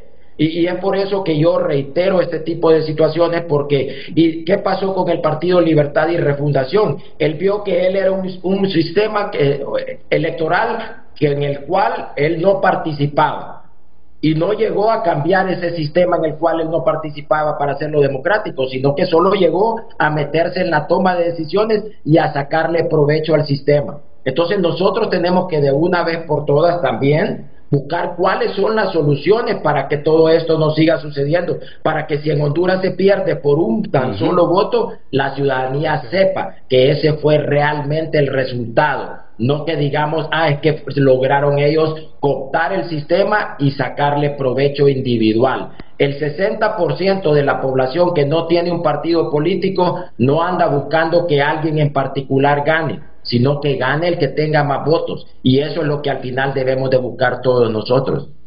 Sí. Bueno, no hay duda que mucho de la estabilidad del país en los próximos meses, antes, durante y después de las elecciones, pasa por tener un Consejo Nacional Electoral equilibrado, transparente, colegiado, claro, democrático, autónomo. No, y de hecho, por ese tema de las elecciones son el punto de partida. Hay una frase que a mí me gusta: las elecciones no agotan la democracia, pero pasa por ellas. Sí. O sea, la democracia pasa por ¿Tú crees que en Venezuela en esta última elección ganó Hugo Chávez o se robó el Consejo Nacional Electoral las elecciones a la gente y al partido de oposición o los partidos de oposición en alianza que ganaron? No, bueno, yo creo que ahí hay una cuestión ahí totalmente controversial y no sé, no tengo todos los elementos, pero yo creo que en este caso estamos hablando aquí de Honduras, y por esa pregunta tuya, ese es otro tema. No, Honduras no es Venezuela. No, es que quiero llegar a eso. Honduras no es Venezuela. Honduras tiene su propio proceso, sus propias condiciones, sus propias características. El país tiene una relación como Estado con todos los otros estados, y bueno, es una cuestión. Y ya te digo dónde quiero llegar por lo que estaba diciendo Aníbal Cali, del papel que debe jugar el Consejo Nacional Electoral. ¿Tú crees que en Venezuela ganó las elecciones últimas Hugo Chávez? No. ¿O el Consejo Nacional Electoral se las robó para otorgárselas a Hugo Chávez? A Nicolás, sí, se las robó. Perdón, a Nicolás Maduro. Sí, cuando digo Chávez, a Nicolás Maduro. Y ese creo que es el problema cuando llegan a tal nivel de captura institucional. Perdón. Entonces, mira, ese es el temor que tiene la oposición aquí. Pero ahí volvemos al tema. Todos los días que vamos, que es el guión de Venezuela, que es el guión de Venezuela. No, pero no es eso. Mira, al final el espíritu de lo que yo escucho de la gente es: me lo preguntó la Dogu. ¿Sabes qué? Antes de irse me lo preguntó la Dogu. ¿Y usted cree, me dice, que ellos van a entregar el poder si pierden las elecciones? Ya había pasado lo de Venezuela. Es la preocupación. Por eso queremos un Consejo Nacional Electoral autónomo. Porque la oposición está con la duda si aún perdiendo el proceso va a pasar lo de Venezuela, que van a arrebatar el triunfo. Miren, ahí está todo el temor. Y recordar lo que te he dicho: si hay elecciones transparentes, que ese debería ser el propósito de toda la institucionalidad y los políticos, y gana Rixi Moncada, yo seré el primero en felicitar a Rixi Moncada, porque esa es la voluntad del pueblo. Oíme, ¿quién puede molestarse si gana Rixi estrictamente por la voluntad del pueblo? Los perdedores tienen que aceptar la derrota y respaldar al futuro gobierno, aunque habrá momentos de repente que disientan de ella por las políticas públicas en el escenario que se convierte en presidente. Pero mira, no hay que perderse. Aquí no es que siempre damos con Venezuela, simplemente ese ejemplo de Venezuela no debe prevalecer aquí. Deben haber elecciones limpias y que triunfe el que refleje la voluntad popular, y punto. Ahí se acaba todo el zaperoco que tenemos los hondureños con estas elecciones de noviembre. Sí, no, terminar, porque el tema de qué fue lo que pasó en el 2017 y en el 2018, ese fue un quiebre sistémico, ¿verdad? Y ese es el resultado también de la captura institucional histórica que se venía dando, y cómo Juan Orlando se apoderó de tanto eso. Más de 40 personas murieron en protestas defendiendo el voto. O sea, no queremos estar en una situación similar bajo ningún punto de nuevo. Entonces, por eso creo que es importante que se tengan estas discusiones, que se tenga una clase política más madura, que podamos debatir y platicar como lo hemos estado haciendo ahorita. Porque lo que tratamos de plantear es una imagen, es un espejo, no es una posición político-partidaria de decir, no, que gane la oposición o que no gane Rixi. Aquí hay tres elementos. No, y solo déjame, para ser justo, porque le quiero preguntar también, una pregunta que te hice a vos, que no me la respondiste, por cierto, sobre eso de Venezuela.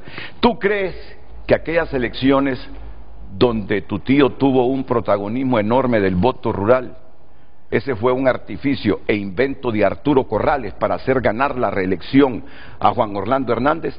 ¿Tú crees que fue eso una trampa de la democracia de Honduras, Héctor? No sé si fue Arturo Corrales, pero sí fue una trampa de la democracia. Ah, ok. Renato, solo... No, y fíjate por qué. Solo dos cosas. ¿Por qué acá, cuando se discute todo este problema electoral, tú lo estás diciendo, pero en la mayoría de discusiones de partidos políticos no dicen, no queremos que se repita el 2017? Correcto. ¿Por qué no? Tú nunca lo dices. No queremos que se repita el problema de Maduro. Yo por eso te digo, es una pregunta que sí se puede contestar, pero tendríamos que entrar en otro debate de un montón de consideraciones ahorita. Pero Venezuela tiene una realidad totalmente diferente a nosotros. Primero, nosotros tenemos un Consejo Nacional Electoral que yo entiendo la postura de Héctor, de toda la influencia gubernamental, entiendo su perspectiva analítica, pero aún ese CNE que tú dices no está equilibrado por la fuerza externa, adentro no está hegemonizado. Adentro no está hegemonizado. Y ahí hay decisiones. O sea, no tienes un consejo electoral donde dices, lo controla, como fue muchas veces en México, cuando siempre gobernaba el PRI, donde está única y exclusivamente controlado por un partido político. Y te decía, es más, a Libre le tocó competir en 2 ocasiones totalmente fuera de ese instrumento y lo importante que es estar ahí para un partido político. Ese es un factor importante de la democracia hondureña. Tercero, tenés 3 partidos políticos competitivos. Competitivos. Si no, ahí están los resultados electorales, resultados no míos, resultados de este Consejo Nacional Electoral y donde los 3 firmaron, competitivos. Sí, porque yo creo que enfrascarse cuando todavía es el Tomé, no, que este ya ganó, yo creo que ese no es el elemento principal. Pero mira, yo disiento contigo en algo. Mira, ese Consejo Electoral fue superado por fuerzas extrañas el 9 de marzo. Perdió el control, aunque después tuvimos declaratorias. Aquí se demostró el 9 de marzo que cuando hay institucionalidad arriba del CNE, aunque el CNE es como un cuarto poder en materia electoral, que se le debe respetar y darle la autonomía, pero aquí el 9 de marzo se demostró que cuando hay instituciones dirigidas y con objetivos claros, pueden hacer fracasar al Consejo Nacional Electoral, aunque los consejeros sean muy buenos y tengan voluntad para sacar un proceso limpio. Mira, ese es el problema con los consejos electorales. Yo coincido con Héctor, que ya lo dijo él. No es sano ir a las elecciones internas sin un verdadero informe de realmente lo que pasó. Y caiga quien caiga ahí, no, pues te digo, si son militares, si son hasta los propios consejeros del CNE, si son funcionarios del gobierno o asesores. Si es el otro, pero no se tiene, hasta hoy, eso hay que decirlo, un informe realmente colegiado, institucionalizado, que plantea producto de una investigación. Yo puedo decir muchas otras cosas como las que se han dicho, ¿no? Sí. Entonces, lo que quiero decir, cuando yo decía, vamos a elecciones, estas elecciones tienen que ser el desafío, obviamente, respeto a la voluntad popular, transparencia, son estas condiciones que planteo, aún con todos los problemas, el mismo CNE, la composición, partidos políticos en una competitivo, se le llama cuando un partido tiene la capacidad de disputa de poder, porque tenés otros partidos que realmente no han tenido, no tienen capacidad competitiva, entonces por eso se acuña esa palabra, ¿no? Y después voy contigo, Aníbal. Primero, Héctor. Si Rixi Moncada gana, yo quiero que ella tenga la legitimidad que solo el Consejo Nacional Electoral le puede dar, porque si no nos esperan 4 años difíciles. O si los otros. Así de simple. Por eso es que hablaba del Consejo Nacional Electoral. No tanto por tener en mi cabeza lo de Venezuela. Venezuela ya con sus cosas, no. Es que lo de Venezuela no se debe replicar aquí. Pero para eso necesitamos un Consejo Electoral independiente. Y el 9 de marzo se demostró que esa independencia y esa autonomía del CNE es papel mojado. Cuando hay gente que quiere pervertir un proceso y tiene poder en el país, son 3 muñequitos los consejeros electorales. Por eso queremos institucionalidad ahí. Aníbal, adelante. No, primero, Renato, que debemos, y la ciudadanía principalmente, debe de tener claro que la lucha por el poder político, principalmente en el tiempo que estamos viviendo, comienza con el lenguaje. Y así como existe una narrativa de no queremos llegar a ser Venezuela, también el partido de gobierno utiliza las 10 familias como esa cocora que está ahí, que es el causante de todos los problemas que existen acá, hasta de los problemas electorales que son manejados por la clase política. Entonces debemos de nosotros entender que el tener un Consejo Nacional Electoral integrado por partidos políticos crea un problema político a lo interno. Y segundo, algo que hay que anotar y que es lo que sucedió en estas elecciones primarias, que dentro de los mismos partidos políticos no hay un control total y hubieron actores políticos a lo interno de cada partido que contribuyeron a los problemas que se dieron en esa elección, muchas veces sin el conocimiento ni siquiera de los concejales. Entonces aquí es donde nosotros tenemos que buscar una manera de poder cambiar esa integración y poder crear la solidez institucional que le hemos mencionado aquí en reiteradas ocasiones, pero esa es realmente la solución. Ahorita el análisis nos muestra exactamente el resultado que nos da de tener a partidos políticos involucrados en esa institución, siendo árbitros y jugadores al mismo tiempo. Entonces aquí volvemos al mismo problema y también señalar algo. ¿De dónde salen todas esas elecciones? Tanto del Tribunal Superior de Cuentas, que no funciona, tanto de la Corte Suprema de Justicia, que se cuestiona, del Ministerio Público, del Consejo Nacional Electoral, del Congreso Nacional. Y es por eso que el énfasis ciudadano tiene que volver al Congreso, a que elijamos personas que realmente puedan votar por hacer estos cambios, porque ellos son los que los eligen, ellos son los que establecen las reglas del juego, y es eso muy importante y no debemos de perderlo de vista.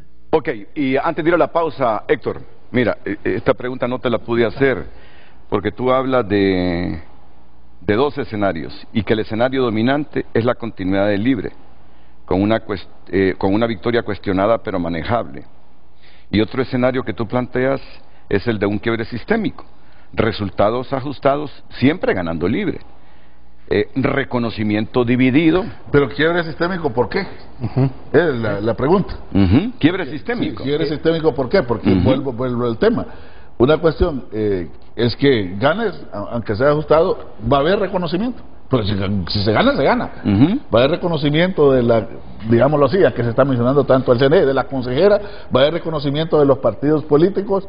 Porque cuando tú tienes a veces candidatos que ya creen que tienen 2 millones, aunque nunca lo saquen las urnas, es complicado, porque ¿qué es lo que vas a reconocer si ya tienes todos los votos casi que van ahí? Entonces, en el segundo escenario, ¿por qué planteas quiebre sistémico? Ok, digamos que el gobierno, el oficialismo no es exitoso en manejar totalmente el emparejamiento del caudal de votos de cada uno de los candidatos de oposición, y entonces lo que decía Eugenio en el 2021, uno de los escenarios que estaban analizando era el empate catastrófico, y principalmente viene de cuál margen de victoria es suficiente para que la gente le crea al CNE. ¿Qué va a pasar si el margen de victoria es menos de 2% o menos de 3%? ¿Cuánta credibilidad tiene el CNE para que el margen sea suficiente para que la gente lo crea? Y entonces, ¿qué pasa ahí? Que no debería ser problema, ¿no? Ajá, no debería ser problema, pero es, así como nos encaminamos es. Entonces, ¿qué pasa ahí? La transferencia de la legitimidad, quien legitime el voto, se transfiere también a las calles. Si la oposición está coordinada, se va a ir a las calles. Si Libre, bueno, todavía tiene ese poder de las calles, se va a ir a las calles. Y este es un escenario particularmente peligroso porque la tensión adentro de las Fuerzas Armadas llega a su punto pique. El costo de que los mandos medios se mantengan pacíficos en un escenario de estos es mucho más alto del que es ahorita. Entonces, nadie va a querer tomar la decisión de ser el árbitro final, pero nadie va a querer reprimir. y van a entender cuál es el costo de quedarse en silencio. O sea que los mandos medios, si la cúpula está aliada con algún interés político, los mandos medios de las Fuerzas Armadas ya en ese momento van a tener muchas reservas en salir a defender a la cúpula. Esa tensión existe ahorita y sube y baja dependiendo de cuando aparezca la cúpula haciendo una declaración pública o cuando aparezca hablando de la ley de justicia tributaria o peleándose con Labradogu o quien sea. Esa tensión ya existe, o cuando va a Venezuela. Entonces, pero sube y baja. Entonces, como aquí en este escenario de un empate total es a donde más va a subir, porque ellos se tienen que refugiar en la ambigüedad. O sea, el escenario perfecto para las Fuerzas Armadas es que haya una victoria amplia de cualquiera de los dos lados. Pero si no ocurre así, oíme, pero en El Salvador, ¿quién fue el que ganó con 5.000 votos de diferencia? Serén le ganó a la derecha, ¿verdad? Con 5.000 votos de diferencia, en un país que tuvo una guerra civil de 80.000 muertos, más fracturado política, social y económicamente que Honduras, El Salvador. Y mira cómo un Consejo Nacional Electoral, con madurez, pudo sacar avante sin problemas esa elección, y apenas ganando Serén, con 5.000 votos de diferencia. Bueno, ¿por qué no llegamos nosotros a ese escenario con nuestro Consejo Nacional Electoral? Con todos los problemas de inestabilidad política que luego se generaron, porque es un país extremadamente inestable. No, Perú, el margen del profesor sobre Keiko Fujimori fue mínimo, fue de 0 puntos. Sí. 0 puntos tanto. Costa Rica tuvo también una elección, no sé quién la ganó, no sé si fue Solís, pero tuvo una elección también extremadamente pequeña, ¿no? Limitada. Sí, ahí es donde necesitas toda esta robustez institucional. Que pasa por los partidos políticos, pues. Mira, aquí hay un elemento de realidad. Y pasa por la transparencia. Obvio, claro. Aquí hay un elemento de realidad pragmática. Porque sí, el CNA, pero el CNE. Perdón, aquí nosotros tenemos un sistema electoral donde el peso determinante lo tienen, y no una persona, lo tienen el sistema de partidos. O sea, hay una relación entre el sistema de partidos y el sistema electoral. ¿Quién determina a quién? Por nuestra configuración histórica, el sistema de partidos sigue teniendo un peso prominente. Y porque el gran sueño utópico de la democracia, que hay países que lo logran, y durante algún momento podrá avanzar, es donde estos organismos electorales logran una separación casi total por alguna forma de funcionar.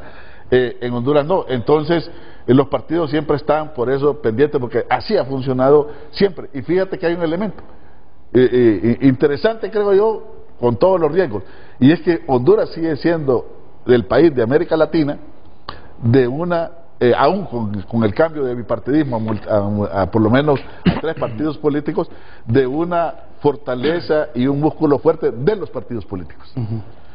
Aún la figura que tú la tienes ahí en uno de los escenarios, por lo que vi en el BTR, del outsider, en algún momento se creó que surgía y se espantó. El outsider aquí quedó espantado, terminó atrapado en los partidos políticos. No, y de remate terminó atrapado en el bipartidismo. Entonces aquí, esa figura no logra emerger por sobre los partidos políticos. Entonces los partidos políticos aquí son fundamentales, son determinantes. Entonces, una pregunta que hay que hacernos en estos escenarios: ¿cuál será el comportamiento de los partidos políticos en la oposición? De lo que el presidente Zelaya y el libre llamamos el bipartidismo tradicional histórico. ¿Cuál va a ser el comportamiento? ¿De aceptación de resultados? ¿De que gane de manera clara, aunque no sea un margen enorme, de la candidata Rixi Moncada? ¿Cuál va a ser el comportamiento del organismo electoral? ¿Cuál va a ser el comportamiento de los partidos y de algunos actores relevantes de la sociedad? Si sale Cosette López con Ana Paola Hall diciendo: estos son los resultados registrados, 1.000 votos de diferencia Rixi sobre el candidato liberal, sobre el candidato del Partido Nacional. Si salen ellas colegiadamente, con profesionalismo, porque creen que ese es el reflejo de la manifestación popular en las urnas, ¿qué tienen que hacer los partidos de oposición que perdieron? Aceptar la derrota. No va a pasar. ¿Ah? ¿Que no va a pasar? Vamos a ver, Renato. Entonces no hay democracia esto. Y a la inversa, si Libre sale perdiendo. Miren, Yo ese escenario segundo que tú colocas me parece un escenario posible, una victoria ajustada de Libre si liberales y nacionalistas no se unifican. Mira, si liberales y nacionalistas no se unifican, puede ser posible ese escenario tuyo de una victoria ajustada de Libre, pero si ese es el reflejo popular, Cosette, Ana Paola y Marlon deben salir y decirle por el bien del Estado de Honduras, de la tranquilidad del Estado, para reducir la pobreza, porque más revuelta en la calle, más pobreza. Estos son los resultados que tienen que hacer los partidos políticos, tanto Libre si pierde como los cachurecos y los liberales si pierden, aceptar los mismos. Eso es democracia. Por eso dices tú que esto es una fachada, que no es democracia, porque dice que no lo van a aceptar. No, es que lo que usted escribe, ese es madurez y ese es institucionalidad. Bueno. Y eso es lo que no tenemos aquí. El escenario para el ganador o el perdedor, así de pequeño el margen, va a ser las calles. Y si la oposición no se coordina, el escenario va a ser peor para ellos, porque en vez de andar a defender el voto, se van a echar la culpa uno al otro. Ok, Aníbal, contigo por último en este segmento y vamos a la pausa después. No, yo aquí solo quiero ir un poco más allá, Renato, porque realmente si nosotros analizamos la conducta histórica en nuestro país, a la ciudadanía se le ha contado la historia y nos han exigido que tenemos que aceptar esa historia que se nos está contando, y el que salgan 3 concejales de acuerdo a manifestarse tiene que ir respaldado por lo que la ciudadanía experimentó, por lo que la ciudadanía vio a través de la transparencia del proceso, por lo que la ciudadanía puede ver en un portal, descargar los datos, hacer unos análisis que concuerdan con la decisión que les está mostrando el Consejo Nacional Electoral, porque nosotros, y lo reitero, el primer paso para la legitimidad de las decisiones de un Estado es la transparencia. Si nosotros no tenemos transparencia, nos están contando una historia, y les reitero, yo estuve en esa historia en el 2013 y vi cómo nos contaron la peor mentira. Muchos acaso experimentaron en el 2017 la peor mentira. Entonces no podemos nosotros solo tener como expectativa el que se pongan de acuerdo 3 personas. Tiene que el proceso representar y brindar la transparencia necesaria para que todos estemos de acuerdo con esa historia. Sí, no, tienes razón, pero es que yo doy por hecho que estoy ante 3 personas cabales, democráticas, con cultura democrática, sanos e independientes, y no con 3 mafiosos. Y entonces lo que me van a contar ellos no tienen todo el control, Renato. Hay que estar claro, ellos no tienen. No lo tienen, pero si ellos son decentes y tienen valores democráticos, van a contar lo que pasó en las urnas y no lo que quieren que les cuenten a Tito o Mel Zelaya. Es que se la están jugando también los 3 consejeros, se la están jugando. Sí. ¿Cómo quieren salir? ¿Manchados o como verdaderos demócratas? Tienen que contar lo que sucedió en las urnas, y si reciben presiones de las cúpulas políticas, quienes van a salir perdiendo son ustedes. Simplemente, es facilito lo que pedimos. Cuenten lo que pasó en las urnas, aunque Rixi solo se haya impuesto por 1000 votos sobre el segundo, o a la inversa. Si Narrala solo aparece con 2000 votos arriba de Rixi. Esa es la democracia. Esa es la democracia. Pausa y seguimos con este análisis con Héctor Corrales de Nodo, con el director del Instituto Nacional de Estadísticas, el sociólogo Eugenio Sosa, y el exdiputado y analista político Aníbal Calix.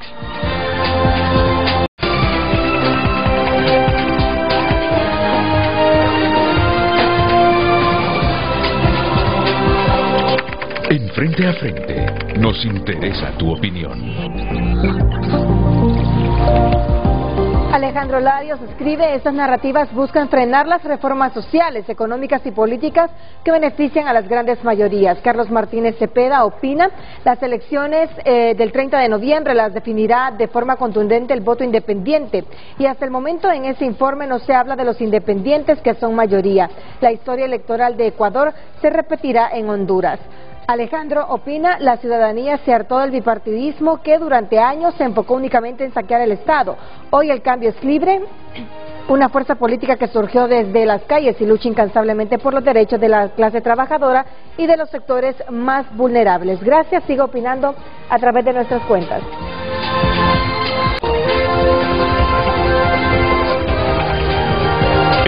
Héctor sigue a Rómulo Matamoros, nuestro compañero, amigo, periodista, excompañero ahí, trabajó en la N. Y dicen que Rómulo escribió, y en efecto lo escribió, dice, un mensaje que dice, ¿y ustedes creen en esa narrativa de los corrales, preparando escenarios para favorecer al partido de gobierno? Vaya contribución de las compañías televisoras a la democracia. Rómulo, es que es una realidad. Mira, es una realidad.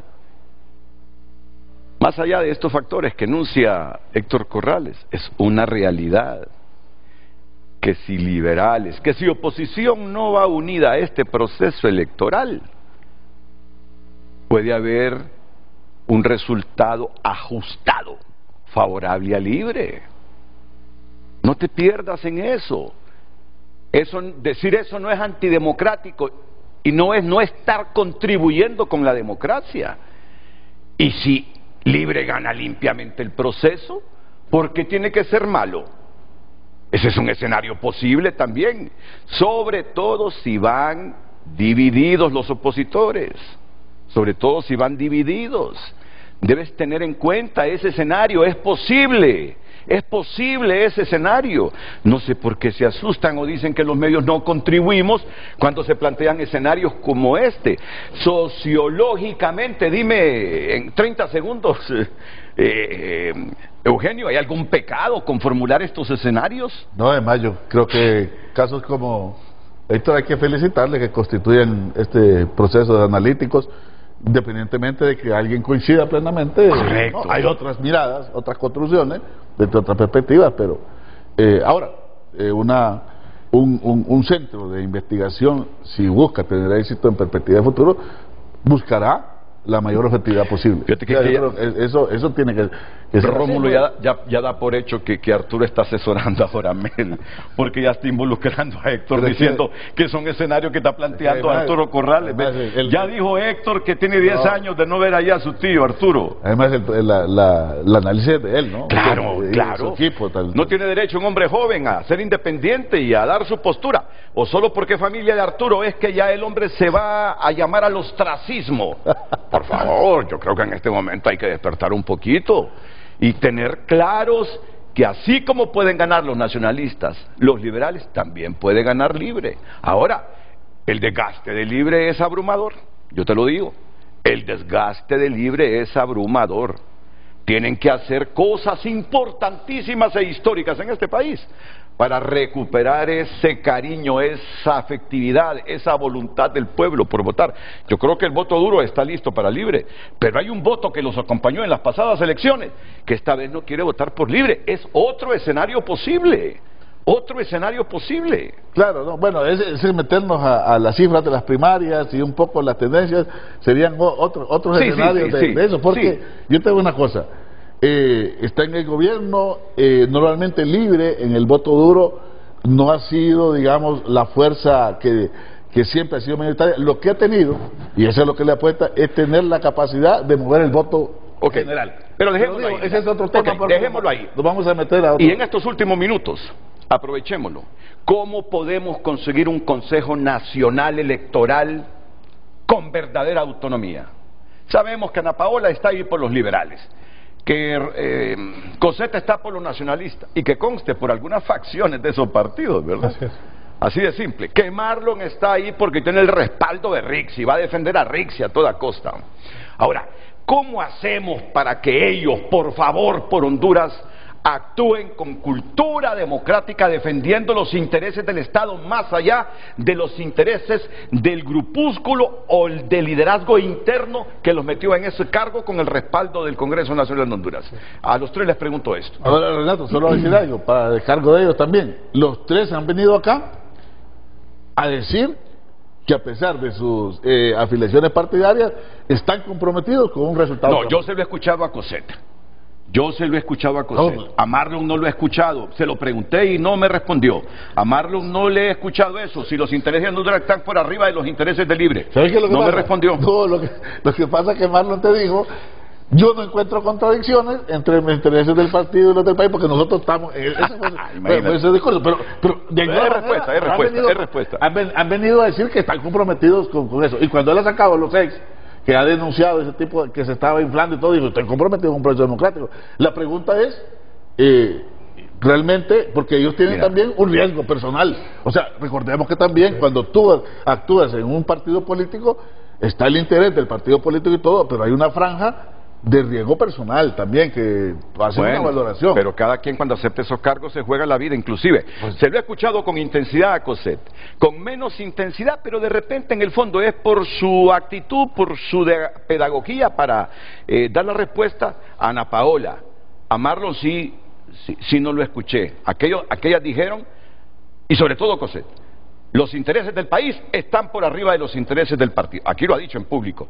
Que sea cierto, bueno, tiene que demostrarlo en noviembre. ¿Qué piensas tú? ¿Qué poder, qué debemos hacer y por dónde pasa tener un consejo electoral que sea tan creíble para que cuando digan los resultados, que se supone solo son el reflejo de la voluntad popular contrastada, la gente no dude que así fue, aunque alguien gane solo por 500 votos de diferencia? Yo creo que hay una ventana bien corta para que estos actores externos y periféricos a los partidos, que no son ni los 3 consejeros ni exclusivamente los líderes de los 3 partidos, sino que también participan estos actores externos, que todos lleguen a un pacto de no agresión, que entiendan los 3 de que lo mejor para Honduras y lo mejor para la gobernabilidad de la administración de quien vaya a ganar las elecciones es que sean limpios y que el Consejo Nacional Electoral tenga credibilidad. Eso me parece fundamental, un pacto de no agresión entre todos estos actores y que estos actores se dejen de pequeñeces y trabajen técnicamente para lograr lo que se necesita lograr. Aníbal, ¿qué piensas tú? Renato, cuando usted quiere brindarle sostenibilidad y solidez a una institución, debe de actuar en frentes paralelos, frentes que son a corto y mediano plazo y frentes que son y acciones que son a largo plazo. A corto plazo nosotros tenemos que brindarle transparencia al proceso. Nosotros no podemos solo esperar que el Congreso Nacional nos diga sí, yo apoyo el proceso electoral, pero le transfiere el dinero tarde. Nosotros no podemos tener la expectativa de que los consejeros nos digan sí, nosotros estamos actuando bien y transparente, pero no tenemos la transparencia en las decisiones de ellos, en la información que manejan y en los procesos internos, como el escrutinio especial, que es la herramienta con la cual hacen el fraude en nuestro país. Y después, a mediano y a largo plazo, nosotros tenemos que cambiar los procesos de elección, de selección y elección de los consejeros. Debemos de crear, hay un término y un concepto que se llaman los términos progresivos, donde los 3 consejeros no entran ni salen en el mismo momento, sino que progresivamente se van cambiando. De esa manera, un solo gobierno, un solo Congreso no tiene el poder total para poder decir quiénes son los que integran ese órgano. Y tercero, usted tiene que poner meritocracia en el proceso. Ahí no pueden llegar las personas que mejor representan un partido político. Ahí tienen que estar las personas o que son expertos en leyes electorales, o que son expertos en logística, o que son expertos en análisis y manejo de datos. De esa manera usted integra y crea solidez en una institución. Así debemos de buscar nosotros mejorar el Consejo Nacional Electoral. Gracias, Aníbal. Otros hallazgos en este trabajo de investigación de Nodo es que la oposición está atascada en un equilibrio perverso. Oposición estancada en un equilibrio perverso.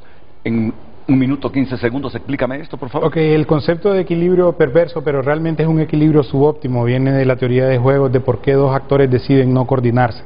Cuando sabiendo de que coordinarse sería una mayor ganancia colectiva, aún así deciden tratar de ganar, pero con el riesgo de quedarse en cero. Entonces, ¿te referís a Narrala y a Tito Afuera? Exactamente, con un montón de factores. El primero es la pregunta de por qué soy yo el que tengo que ceder. Y ahí viene el ego. Y cuánto han trabajado cada uno de ellos para lograr la presidencia. Entonces ese es el primero. Después hay una diferencia en cuánta presión tiene uno o el otro de no aliarse. Porque hay presiones externas para que no se alíen también. Y esas tuercas se van a apretar para que... Externas, sí, para que no hagan alianza ambos. Sí, claro que sí. Externas, provenientes de Estados Unidos. Perdón.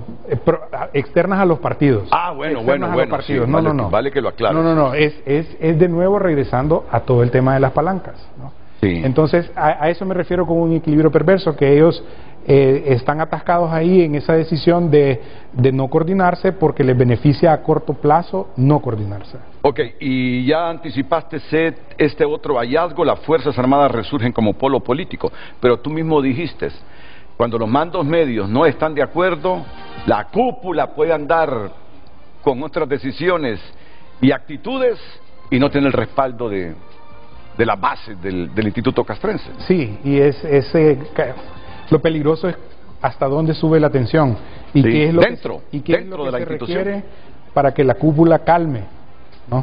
Esa pregunta, ¿qué es lo que requiere para que los mandos medios se calmen, ¿no? Y resurge como polo político, porque en lo que hemos visto del comportamiento de la cúpula es la extensión del conflicto político que impulsa el gobierno es también replicada por la cúpula de las Fuerzas Armadas. Entonces es una extensión del proyecto político y eso es lo que resiente de que politicen el uniforme, de que lo conviertan en parte del proyecto refundacional. ¿Tú querías decir algo sobre eso? Yo creo, Héctor, el informe yo no lo tenía completo, pero voy a leerlo en detalle, pero yo creo que, no sé, habría que revisar un poco más a fondo el CNE, dentro de toda esta influencia, pero también los márgenes que tiene, y los tiene, porque ellos están ahí, de actuación también, en respetar todos los procesos electorales, y lo tienen individualmente y en los vínculos institucionales, porque yo creo que las Fuerzas Armadas, en principio, por su misión, se van a pegar a lo que este organismo colegiadamente diga. O sea, de lo contrario... En las primarias no se demostró. Bueno, ahí que se dio ese problema de que esperemos que esté superado, pero en términos de resultados y declaración, en buena medida el éxito es del reconocimiento que se dé acá. Por eso yo decía que estamos hablando siempre del oficialismo, pero ¿cuál va a ser el comportamiento de las consejeras y de los partidos que están en oposición? No es que el mensaje es para todos. Catastrófico. Entonces, claro. El empate catastrófico que usted decía. El mensaje para todos. Y yo creo que el peso también que tienen de este proceso electoral, además del CNE, hay un peso importante en el sistema de partidos y por lo tanto en cada uno de los partidos políticos. Yo creo que los partidos políticos cometen un error y no se dan cuenta de lo que están haciendo cuando en algún momento alguien tiene toda la osadía de plantearse que no van a haber elecciones, todo se está construyendo un escenario para que no haya. Eso juega en contra de la dinámica política, que tú quieres que la gente vote, que vaya a las urnas, porque la desincentivas. Pero eso no lo dijo Cosette. Han habido dirigentes políticos, pero no fue Cosette que dijo eso, que no iban a haber, que en este momento no habían condiciones para ir a elecciones, pero advirtiendo, por favor, ayuden. Y mira, en ese domingo, fue en la semana posterior a las elecciones, pasó algo que aquí no lo hemos analizado y no entiendo por qué. A mí me chocó ver al CNE militarizado cuando llegó Roosevelt ahí con algunos militares, aquel montón de motos alrededor del CNE. Renato, pero tuviste la cúpula aquí. Yo no lo niego. Y tú tenías ahí toda yo no lo niego de preguntarles. Y ahí les he preguntado, ellos niegan, pero mira, esa actitud de ir a militarizar el CNE. Mira, a mí me pareció una actitud intimidatoria de las Fuerzas Armadas, que yo espero que hayan sacado la lección, porque los ha desgastado ante la gente. Y esta institución que ha tenido altos y bajos, pero que ha recuperado afecto, sigue siendo de las instituciones más queridas. A mí esa actitud intimidatoria, con motocicletas, con chafas, con la cúpula adentro, dando declaraciones, intimidando, a mí eso no me gustó de las Fuerzas Armadas. Pausa y los últimos comentarios con nuestros panelistas esta mañana.